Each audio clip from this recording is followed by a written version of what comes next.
তার মেয়েকে হারিয়ে আজকে পথে পথে ঘুরেছে।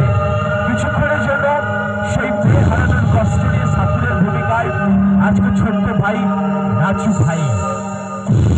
বাবু আগে তো এই ছাত্রীতে হরেক রকমের লাগিয়েছিল বাবু।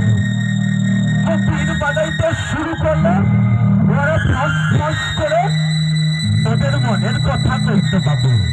হ্যাঁ বাবু, শঙ্খচূড় কাল লাগিয়ে তাল চলতে আরো কত কি লেকিন বাবু আমারও সে নিয়ে খেলা দেখাই লাগবে। তোদের একটা দোষ আছে বটে, কিছু ভেবে বলবি এই সপ্তাহ তোমার সিদ্দিকির পাহাড়টা মধ্যে শুনাও নাকি রে? তোমার সিদ্দিকির কাহানিটা? হ্যাঁ বাবু, শোনাবো মোর অধীনের কাহানি বাবু।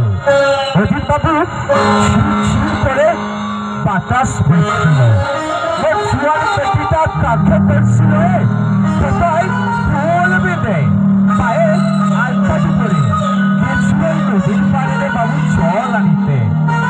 বাবু ওর পেটিটার ফিরে আসছিল লাইনে বাবু। ওর পেটিটার লাস্টে পরের দিন নদীর জলে ভেসে উঠল বাবু।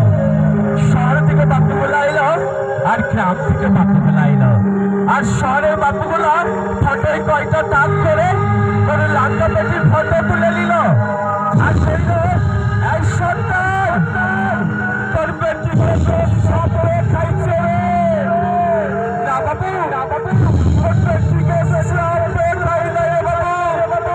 ওর পেটিকে সব খাইলে রে বাবু। ওর পেটিকে সব খাইলে রে বাবু। ছাড় বলাই রে বাবু। বাজারে ফেমাই সব রে বাবু। ছাড় বলাই রে বাবু। ছাড় বলাই রে বাবু।